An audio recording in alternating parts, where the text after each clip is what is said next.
ملاحظہ کریں یہاں پر حدیث نمبر 19 ہے، کافی شریف کی حدیث ہے، من نسب امیر امام حضرت امام جعفر صادق علیہ السلام فرماتے ہیں کہ میرے والد گرامی حضرت امام محمد باقر علوم الرحمن علیہ السلام نے فرمایا کہ مولا حضرت سید المسلمین یعصوب الدین امیر المؤمنین علیہ السلام فرماتے ہیں من نصب نفسه للقیاس لم یزل دہرہ فی التباس، جو قیاس سے کام لے لے، جو کیا کرے قیاس سے کام لے لے، وہ اس کی ساری زندگی اوہام میں، شکوک میں، عدم یقین میں گزر جاتی ہے جو قیاس کرے۔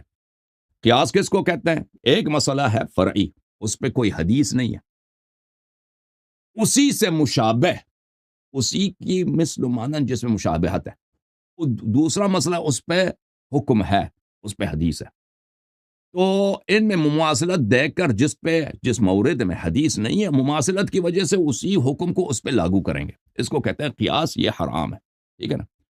اور یہ رائے کے اقسام میں سے، رائے جو ہے عام ہے، اجتہاد عام میں سے، نظریہ کا اتباع کرنا نص کی بجائے، نص کی بجائے نظریے کا اتباع کرنا، یہ اس کے اقسام میں سے، لیکن یہ رائے صرف اجتہاد صرف قیاس نہیں ہے۔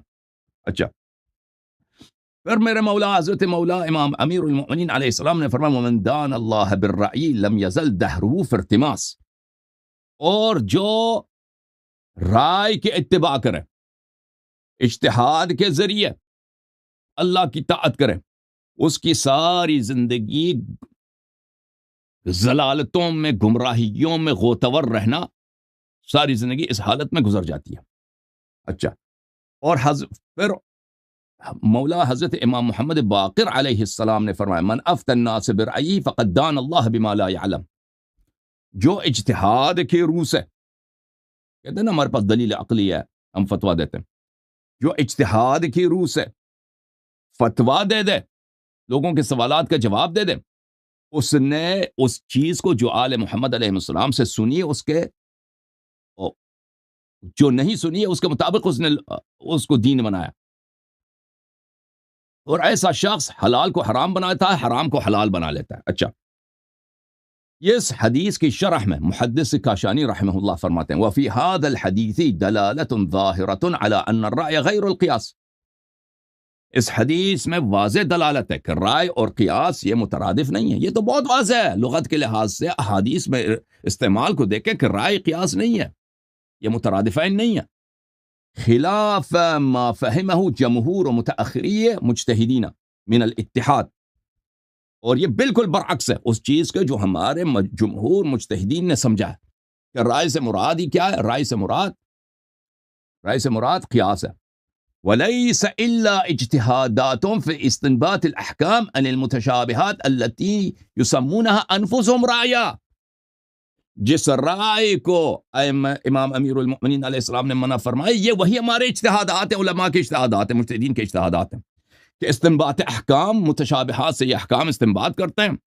متشابہات سے یعنی امور غیر واضحات سے، دلیل عقلی ہے، پتہ نہیں کیا چیز ہے، اور یہ خود اسی کو رائے بولتے ہیں، یہ خود علماء ہمارے بھی اسی اپنے اجتہاد کو رائے ہی بولتے ہیں نا، میرے رائے کے مطابق یہ میرے آیت اللہ سیستانی کا رائے ہے، فلان کا رائے ہے۔ تو یہ ایک مختصر محترم ناظرین اگر میں اس کو کھولوں تو یہ تو بہت وسیع بحث ہے، میں چاہوں تو اس موضوع پر 15 لیکچر ہی دے دوں کہ اجتہاد کیوں رائے ہے، رائے کیوں حرام ہے، اجتہاد کیوں حرام ہے۔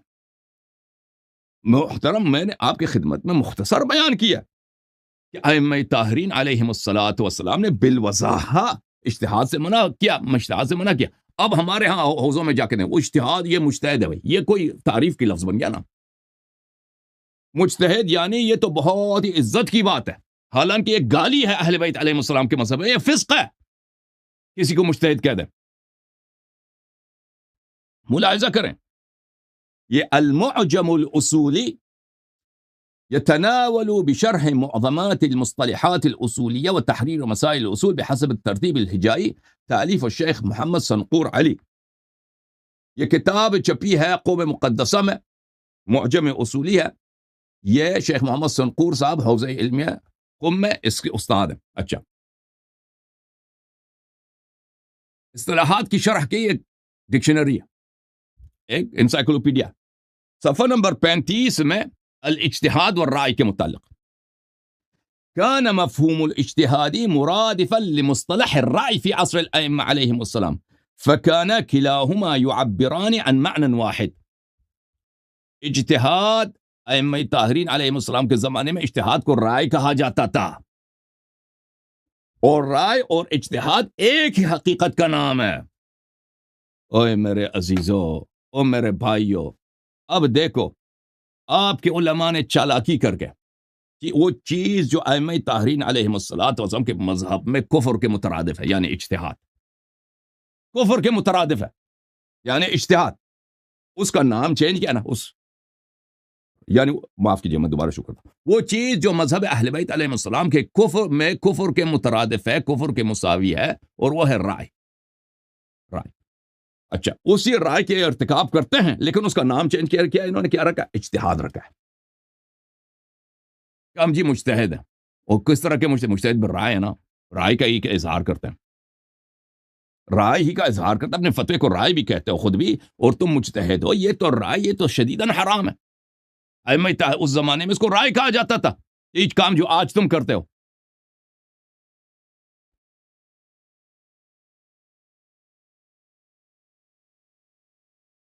اور پھر کیا کہتے ہیں کہ ہم نائب امام زمان علیہ السلام، اور کیسے نائب ہو؟ کہتے ہیں جی ہم راوی حدیث ہیں، اور آپ لوگوں نے کب روایت کی حدیث کی؟ اور سیستانی نے کب آپ لوگوں کے لیے کوئی حدیث کی کتاب لکھی ہے؟ اس کو کوئی تقریرات ہیں، حدیث وہ شرح کرتا ہے، حدیث پڑھتا ہے، کیا کہاں حدیث ہیں اس کی؟ کہتے ہیں ہم جی راوی حدیث، ہم حدیث لوگوں کو سمجھاتے ہیں، اور اگر تم حدیث سمجھاتے ہیں، حدیث پڑھتے ہیں، حدیث دکھاتے ہیں، یہ تو اس سے بڑھ کر خدا کی عبادت ہے، دین ہی یہی ہے، ہمارا سارا درد ہی یہی ہے کہ تم نہ حدیث خود پڑھتے ہو، نہ دوسروں کو پڑھنے دیتے ہو، بلکہ فتویٰ دیتے ہو کہ لوگ پڑھ ہی نہیں سکتے حدیث کو نہ پڑھ سکتے ہیں، نہ سمجھ سکتے ہیں، نہ عمل کر سکتے ہیں۔ اب لوگ میری اس بات پہ، اس جملے پہ تعجب کرتے ہیں کہ یہ کیسے فتویٰ ہو سکتا ہے، یہ فتویٰ اللہ یاری غلط کہہ رہا ہے، ایسا فتویٰ کوئی نہیں ہے۔ ان کا اجماعی فتویٰ یہی ہے، مراجع مجتہدین، آپ جن کو اہل علم بولتے ہیں نا، یہ اہل جہل ہے، یہ اللہ کے دین کے دشمن ہے، یہ اللہ کے دین کے دشمن ہے۔ جو حدیث شریف کلام اہل بیت علیہ السلام سے لوگوں کو منع کرتا ہے، اس سے بڑھ کر شمر ہے ہی نہیں، وہ شمر سے بڑا ہے، وہ شمر سے زیادہ خطرناک ہے۔ یہ دیکھو اپنا، یہ آپ کا امام ہے نا شیعہ سیستانی، توضیح المسائل اس کا، یہ توضیح المسائل کس کا ہے؟ ہاں، آقائے اعلم العلم یہ دیکھو توضیح المسائل، توضیح المسائل مطابق فتاوی، ادھر اوپر حدیث بھی کون سی نقل کی ہے دیکھو، تفقهوا في الحلال والحرام وإلا انتم اعراب، تفقهوا، سمجھ جاؤ حلال و حرام کو اچھی طرح سے سیکھ لو، وإلا کہ تم اعرابی ہو، نا صحرائی عرب، وحشی عرب ہو۔ یہ حدیث ہے، ٹھیک ہے، امام محمد باقر علیہ السلام کی حدیث نقل کیا۔ تفقہ، تو اس زمانے میں جب امام باقر علیہ السلام لوگوں سے فرماتے تھے کہ تم حلال حرام سیکھو، اس سے کیا مراد ہوتا ہے؟ یعنی ہمارے حدیث سیکھو نا۔ یہ اتنے بیوقوف ہیں، انہوں نے یہ حدیث نقل کی۔ اب دیکھو اس حدیث میں مطابق فتویٰ کون ہے؟ اعلم العلماء والمجتہدین رئیس الملت والدین، سبحان اللہ، نستجیر باللہ، رئیس الملت والدین، یہ رئیس الملت والدین ہے، یہ رئیس الملت والدین ہے، یہ سیستانی ائمہ طاہرین علیہ السلام کے القاب ان کو دیا، زعیم الحوزۃ العلمیہ آیت اللہ فلانی، آقائے حاج سید علی حسینی سیستانی، نجف اشرف عراق۔ اچھا، جامع تعلیمات اسلامی کراچی میں ایک کتاب چھپی ہے، یہ ہے دیکھ، اس کتاب مستطاب کے مطابق عمل بجا لانے سے آپ جواب دہی سے بری و ذمہ ہوں گے۔ اچھا، اس کتاب کے مطابق اگر آپ عمل کریں، سارے جواب میرے ذمہ، قیامت کے دن آپ سے کوئی سوال جواب نہیں کیا جائے گا، بری و ذمہ۔ اچھا، صحیح ہے۔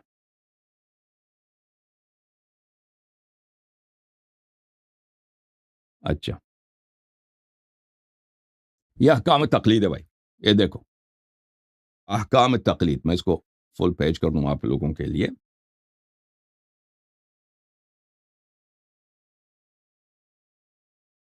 دیکھو یہاں پہ کیا کہتا ہے، دینی احکام میں تقلید کا مطلب یہ ہے کہ کسی مجتہد کے فتوے پر عمل کیا جائے۔ دینی احکام میں تقلید کا کیا مطلب ہے کہ کسی کے فتوے پہ عمل کیا جائے۔ اچھا، اب یہ بات کہ آپ حدیث پہ عمل نہیں کر سکتے، یہ کہاں ہے؟ اس نے یہی کہاں فتویٰ دیا نا۔ یہ تو بہت غلط بات ہے کہ کوئی کہہ دے آپ حدیث پہ عمل نہیں کر سکتے۔ آپ حدیث پہ عمل، یہ تو کفر ہے۔ آپ حدیث اہل بیت علیہ السلام پہ عمل نہیں کر سکتے، یہ کوئی فتویٰ دے دے تو اس کا مطلب یہ کہ وہ دشمن اہل بیت علیہ السلام۔ یہ اس نے کہاں بولا؟ اس نے یہ جملے یہاں بولا، ملاحظہ کریں۔ ہر مسلمان کے لیے اصول دین کو از روئی بصیرت جاننا ضروری ہے۔ اصول دین میں تقلید نہیں کی جا سکتی، یعنی یہ نہیں ہو سکتا کہ کوئی اصول دین میں کسی صاحب علم کی بات صرف اس وجہ سے مانے کہ وہ کہہ رہا ہے۔ یہ بھی فتویٰ بالرائے، اس کا کوئی حدیث کچھ بھی نہیں ہے۔ اگر کوئی شخص اسلام کے صحیح عقائد پر یقین رکھتا ہو اور اس کا اظہار کرتا ہو، اگرچہ یہ اظہار از روئی بصیرت نہ ہو، تب بھی وہ مسلمان اور مومن ہے اور اس پر ایمان و اسلام کے تمام احکام جاری ہوں گے۔ چلیں، جہاں تک دینی احکام کا تعلق ہے، مسلمہ اور قطعی امور کو چھوڑ کر، کہ بھئی مسلمہ کیا کہ نماز واجب ہے، یہ تو سب جانتے ہیں نا، نماز جب واجب ہے اس میں تقلید کی کیا ضرورت ہے۔ ماہ رمضان میں روزہ ہے، یہ تو سب لوگوں کو پتہ ہے۔ ان کو چھوڑ کر باقی احکامات میں ضروری ہے کہ انسان یا تو خود مجتہد ہو، یعنی احکام کو دلیل کے ذریعے حاصل کر سکے، یعنی یا تو آپ مجتہد ہیں نا، آپ مجتہد ہیں نہیں ہیں، آپ کے 99.99 وہ گنتے جاؤ، تو وہ تو کوئی مجتہد نہیں ہے نا، مجتہد تو بہت کم، یہ تو یعنی اس کو چھوڑ دیں مجتہد کو، یا کسی مجتہد کی تقلید کرے، یا ازراء احتیاط اپنا فریضہ یوں ادا کرے کہ اسے یقین ہو جائے کہ اس نے اپنی شرعی ذمہ داری پوری کر دی۔ مثلا اگر چند مجتہد کسی عمل کو حرام قرار دیں اور دوسرے کہیں کہ حرام نہیں ہے تو اس عمل سے باز رہے، اور اگر بعض مجتہد کسی عمل کو واجب اور بعض کو مستحب گردانے تو اسے بجا لائے۔ لہٰذا جو اشخاص نہ تو مجتہد ہوں نہ احتیاط پر عمل پیرا ہوں، ان کے لیے واجب ہے کہ مجتہد کی تقلید کریں۔ احادیث کہاں چلا گیا جی؟ آپ پہ واجب ہے کہ تقلید کریں، حدیث پہ عمل نہیں کر سکتے۔ جو افراد مجتہد نہیں ہیں اور احتیاط بھی نہیں کر سکتے کہ سب مراجع کے فتوے پہ عمل کریں، وہ کیا ان پر واجب ہے کہ تقلید کریں، یعنی تقلید کو چھوڑ کر کوئی اور راستہ اپنائیں، یہ حرام ہے۔ تقلید کو چھوڑ کر حدیث اہل بیت علیہ السلام پہ عمل کریں، یہ حرام ہے۔ مجھے بتاؤ جی، مجھے سمجھاؤ لوگو، جو فتویٰ دے دے کہ حدیث اہل بیت علیہ السلام پہ عمل کرنا یہ حرام ہے، یہ گناہ ہے، یہ ضلالت گمراہی